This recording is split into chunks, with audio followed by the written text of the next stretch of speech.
and welcome to the Theater History Podcast. I'm Mike Leager. How do you create theater during a pandemic? We've all probably seen some answers to that question over the past year or so. Theaters have been doing incredible, innovative work with shows performed online or in socially distanced productions. Artists have produced new works, reinterpreted classics for the Zoom era, and pushed the boundaries of what we think live theater can be. Michael Marino has developed his own response to this dilemma, and it involves reenacting the classic sci-fi movie Planet of the Apes with grapes and wine corks. In doing so, he's engaging with the popular Victorian-era tradition known as toy theater. Pete's a producer, director, writer, and performer, and today he joins us to talk about his ongoing production, titled Planet of the Grapes. Pete, thank you so much for joining us. Thank you. This is awesome. Let's start with the most obvious question. What the heck is Planet of the Grapes? Planet of the Grapes is a retelling of the classic Charlton Heston / Rod Serling 1968 film Planet of the Apes in toy theater form. It's performed live and people watch it on their devices. I think that's what it is. I should have a better definition of what it is, but since it's so sort of what is it? I can't even figure out a box to put it in, which is okay because we're coming out of a lockdown and we've all been boxed in, so nobody knows what boxes are anymore. Well, maybe then should ask why Planet of the Apes? What is it about this particular movie, really a whole franchise by now, that's spoken to you over the years, and especially during this global pandemic? Yeah, look, this whole thing is an accident. I mean, I really, never... When you're an artist who's a creator, you always think, I'm never going to have another idea. Whatever the last thing you did was, the last thing I did was an interactive, family-friendly show called Show Up Kids, where the audience, the kids... helped me create an entire show from plot to props and costumes to sound to everything. And it was just a great hit and a fun show to do. And I just thought, well, I guess this is what I'm going to do for the rest of my life because I didn't have any other ideas. And this summer, as everyone knows, was a weird long summer. I live in Manhattan and I started going out to Rockaway Beach just to get out of my apartment. And while I was laying there one day, I was just remembering this game that we used to play in an improv group I was in called Theater Sports, where you challenge other improv teams to different games. I challenge you to do a whole scene not using the word "the," or a whole scene where you're not facing each other. So I allegedly, according to my friends in the group, created a game called Planet of the Grapes, where you had to stuff your mouth with grapes, which made you look like somebody from Planet of the Apes, and you had to do a whole scene without the grapes falling out of your mouth. And then I was working in London a few years ago, and I lived around the block from a wine shop called Planet of the Grapes. So this just kept, I don't know, it just stayed in my mind as a thing. So I'm laying on the beach in Rockaway, and I'm thinking, oh, Planet of the Grapes, why don't I do something with that title? I love that movie. I watched it a million times as a kid and as an adult. And I really thought I was creating a silly little sketch comedy show, something you'd see in a theater done by an amateur sketch company. And as I started kind of sketching it out and writing down ideas, it just sort of became this beast that led me to the world of toy theater. It's funny, I was telling a friend before this whole thing started, I was telling a friend about this idea, and he's like, oh, so you're reinventing an art form. That's so cool. And I was like, I am? Oh, no. That's a lot of responsibility. But, honestly, going back in the research for getting the text, of course, I watched the movie, I transcribed some stuff, and then I read the novel, which is totally different than the movie. But then I went back and I found Rod Serling's original screenplays and realized that, it's a really important story that has important themes that are so relevant to right now, especially here in the States during the elections and all of that. And even because of COVID, there was so much talk about science versus religion, And that's so much of the story is about science versus religion. Of course, it's also about, like, in weird ways, environmentalism. It's about treatment of animals. It's about the caste system. It's so many relevant things that I couldn't just do a silly little sketch anymore. I had to elevate the work to the message of the work. That was hard. I didn't expect it. So you mentioned toy theater, and I'm just wondering if you could just maybe give us a little overview of just what is toy theater? Where did it come from? When was it really popular? Yeah. It's a weird name because it doesn't really involve toys. But I suppose back in the day, in the beginning of the 19th century when it started, it was sort of a way of playing. So I suppose toys and playing kind of all, the words just kind of mixed up. It's also known as paper theater, model theater, and even juvenile drama. I guess because it's really easy for kids to bring a play to life using little tiny cutouts. So generally, toy theater is using paper and cardboard. Back in the 19th century in Europe, all the many popular plays and operas were available in print at concession stands. And these little packets contained a cardboard cutout or punch out of a proscenium arch, a stage, set pieces, backstage characters, and then the actual text of the play. So people bought these and, like, recreated the thing that they just saw in their homes. And I mean, right? It's so obvious. We're stuck in our homes for a year. So why not bring theater into people's homes digitally, the way people used to do it in their drawing rooms, I suppose. So I think the first document that said when toy theater began was in 1812 by someone named I.K. Green of London.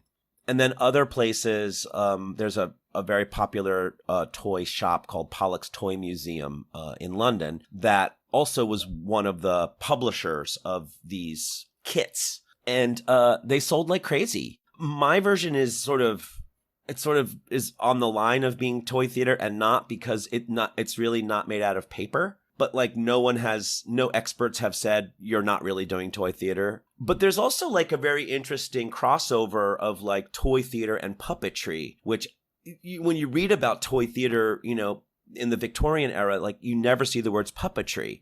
But that's literally what you're doing. You're manipulating characters with little sticks, the characters coming in and out, left and right. It's puppetry, but they just called it toy theater. Then it sort of came back in the 80s, the 1980s, which is very strange.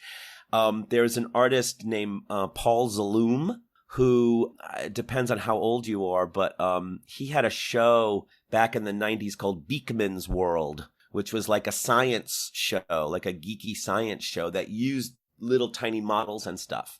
And then other companies, the Animal Cracker Conspiracy in San Diego, and Judith O'Hare, who does a lot of educational stuff, and another artist named Yulia Dukovny, who does microscope toy theater. They all sort of are really doing puppetry and sort of putting it into this, no pun intended, box of toy theater. I guess that's the history of toy theater. I hope it is. If any historians are listening, you're more than welcome to email me and tell me I'm missing a whole chunk. But no matter how much you look into toy theater, you get so many different perspectives and stories. It's really just the Victorian era, lasted for a while, went away, came back in the 1980s, and now again in 2021. Yeah, so to bring it up to 2021, how do you go about building a toy theater in your own apartment? Well, the good thing about toy theater is it's small. I mean, a shoebox can be turned into a toy theater. I really had no idea that I was doing toy theater. As I started sort of starting with the first scene, I was like, okay, how do I bring this to life? I thought, well, I want to keep it very organic, meaning I want to use kind of found objects and like beige and wood and canvas and burlap and muslin and things you'd find in a normal theater. Wound up getting like a cutting board. I just went shopping for cutting boards, like to a discount shop. And I found this one cutting board that it's so stupid to say this, but it spoke to me. It was like, I am your stage, Luke. And I brought it home and I was like, okay, now I've got this stage. how do you do this? And before I knew it, I was traipsing out to New Jersey to a production house that was going out of business because of COVID that had all these stage manager podiums. And I thought, oh, well, that's like theatrical. Maybe the thing sits on top of the stage manager podium. And then I've got all these shelves and shelves behind it to kind of use as storage. And you can't see me, but I'm manipulating my hands above this thing right now. And I was like, okay, this is totally going to work. Then I built a proscenium. And when I say built, I mean, I like went to Target. I got some foam core. I cut things out. I made mistakes. I cut them out again. I got better material. Then I was like, okay, this is a good size. And then I was like, oh, you have to cover it in black non-reflective felt, which is similar to like using a backdrop in a theater. You'd have to have something that sort of blacks out the whole back so you're not looking at the upstage wall.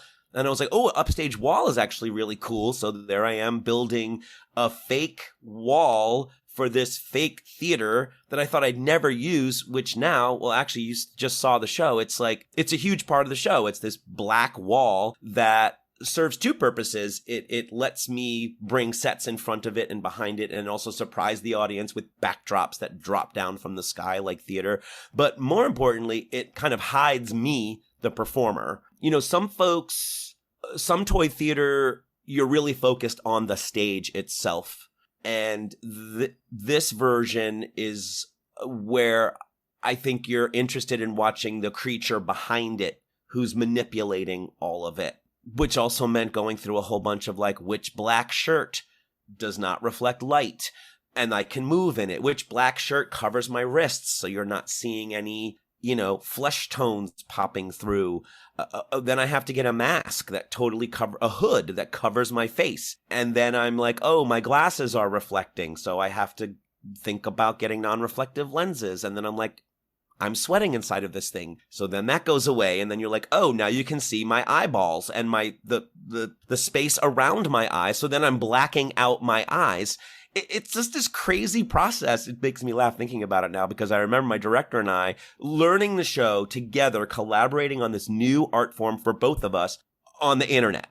We were never in the same room. She's in Vermont. I'm in New York. We never were in the same room. And trial and error. And I kept thinking, oh, I'm not really working on the show. Like a normal show, you work on the text and you work on your delivery and you work on the storytelling. And here we were kind of like, working on how can we use this world of toy theater to tell the story? Like, what is the best way to take an entire scene that's set in a cave and bring it to life in a toy theater? And the result was do it in blacklight. Of course. So lots of little interesting things that I think came out of necessity became the language of us really just trying to tell the story. So speaking of bringing it to life, you've talked about the sets, but what about the characters, if you will? How do you act with inanimate objects? Yeah, great question. I mean, I'll just put it right out there. I don't call myself a puppeteer, but actually I was in a show before Breakdown? Well, I guess so, right? Before lockdown. That was an immersive show for families that involved tons of puppets. And I was not a puppeteer. I was an actor in it. But I learned a lot about how the slightest movement of an inanimate object could evoke an emotion or a feeling. And all the characters are great. All the ape characters are grapes. All the human characters are corks. And through a lot of trial and error, we finally realized that if there's a small magnet on the back of the characters, and then there are sticks that have the opposing magnet, that you could use them to manipulate the characters, but you could also easily sort of rotate those sticks. So characters could enter from left and right without having to have a whole other set of, these are the stage left characters, these are the stage right characters. But then also you can rotate them up so characters can sort of descend onto the stage. And that was another thing that I found in toy theater as well, that like they were using stage devices in any way they could. You know, you'd see like some big Greek tragedy, and there'd be clouds coming down with lightning rods coming out of the clouds, you know? Yeah, even the scene I just mentioned, the cave scene, there's another scene like it. I was like, well, we should have a revolve, you know, a Les Mis type revolve, because that's what you see in the theater. So then we added 2 revolves to the show, which are just lazy Susans that you would normally serve cheese and crackers on. Yeah, we were constantly just trying to pick up on like every device you would see in a theater. We created this because people weren't going to the theater, and it was important to me to create something that felt like you were going to the theater. So the show, before the show starts, you hear the sound of the audience coming into your computer. You hear the bell dinging, telling you when, you know, the show's about to start. There's an intermission. There's a program. It's all as close to real theater as we could possibly imagine. And now we hope when theaters open that we can actually do the stage on an actual stage where the audience is looking at a performer doing a tiny theater show that's projected on a giant screen with live music happening at the same time. I think we might be inventing 4-dimensional theater. I'm just going to put that out there. I'm putting it out there right now on your podcast. So when history books go, who invented 4-dimensional theater? Like that weirdo Peter Michael Marino from New York City did it as a result of a global pandemic. Now we're speaking in May of 2021 as that global pandemic that you mentioned continues to rage. But there's at least maybe some hope at the time of this recording, knock on wood. Yes. That vaccinations will eventually let us get back to something resembling normal. You were just talking about potentially seeing how this works when you're actually performing it live in front of people, not mediated through a computer. If and when that happens, again, fingers crossed, what do you think we should take away from experiences like Planet of the Grapes? What do projects like this mean for the future of maybe the very definition of the term live theater? I mean, look, the Young Vic just announced that all of their shows will also be available live streamed. So if you can't make it over to London to see a show, you can still watch it happening in real time and hearing the audience in the theater responding to that show. Why it took a global pandemic for any of us to realize that that was an option is so beyond me. Now, granted, there are lots of issues with unions. You know, the Actors Equity Union here in the States, and possibly Actors Equity in the UK. They're not equipped to think about how is theater being seen digitally. It's a whole new concept. So there's a lot of loopholes and stuff that we all have been and will continue to jump through. Or is this a Screen Actors Guild / American Federation of Television Radio Actors piece because it's streamed? But it's not filmed. It's just video that's live. So like, where does it fall? I think a lot of theater creators like myself had to learn new skills. You know, I never knew anything about sound design. And because of this show, which we're very proud of the sound quality of the show, we just learned like, oh, you need this program and that program. And then when you record stuff, you want to, when you're recording stuff for the theater, you're not thinking about panning sound left and right in the house. But for this, you're like, well, this is someone just sitting by themselves in their house with their headphones on. It's got to feel more immersive in some way. I think, like, for example, finding ways to adapt stuff. I mean, it's all about adaptation. That's what we're all doing. That's all we all did in the past 14 months was adapt. And perhaps theater was heading to a place where not a lot of innovation and adaptation was happening because it's not safe. It's not going to sell tickets if you do something totally new. I'm a Fringe festival guy. I've done the Edinburgh Fringe 5 or 6 times, produced stuff there, performed there, and seen hundreds of shows there. Every time I come back from that festival, the next show that I create is always a result of being inspired by stuff in that festival that I would never see in commercial theater. And I think that's another thing that I learned that perhaps a lot of people are realizing during pandemic. Theater fans bemoaning not having theater. So many people have been literally doing theater during pandemic, all kinds of, and that's not just Zoom. I mean, like, we don't use Zoom, we use StreamYard, but for the kids show, which is a theater show, we use Zoom. There's so many other platforms. I think I'm realizing that a lot of folks need to reckon that they didn't miss theater, they missed commercial theater, you know? Which is like the big houses, the big number, the Broadways. You know, you miss Broadway, you don't miss theater. And this is okay. I understand that, you know, some people go to see blockbusters and don't go to independent film houses. But what I'm hoping is that because a lot of folks were, in a weird way, forced to watch this new way of presenting stories, that they will be more open to different forms of theater in the future. So perhaps this whole thing that we went through will change the way artists work and the way audiences respond to the artist's work. Now, Pete, you mentioned fringe festivals, and I just want to make sure I'm clear. You're performing as part of the Cincinnati Fringe Festival soon, yes? When are those dates?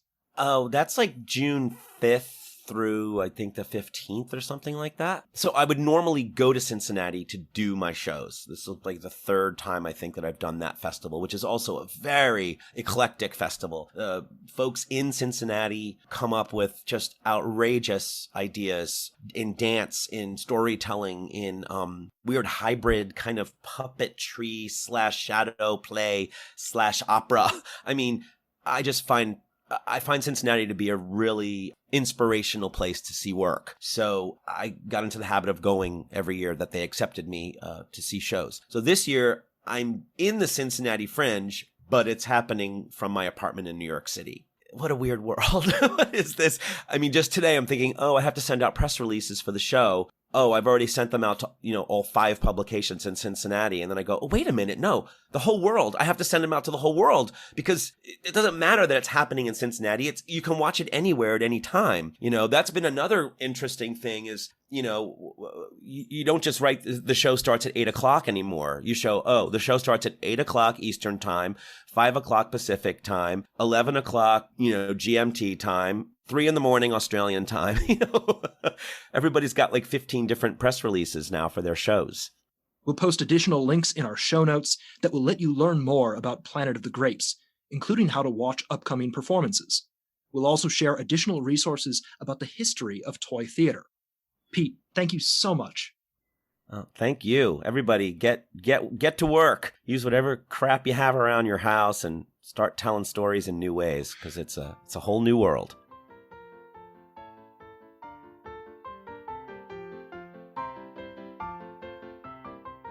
If you'd like to continue today's conversation, please visit theaterhistorypodcast.net and follow @theaterhistory on Twitter.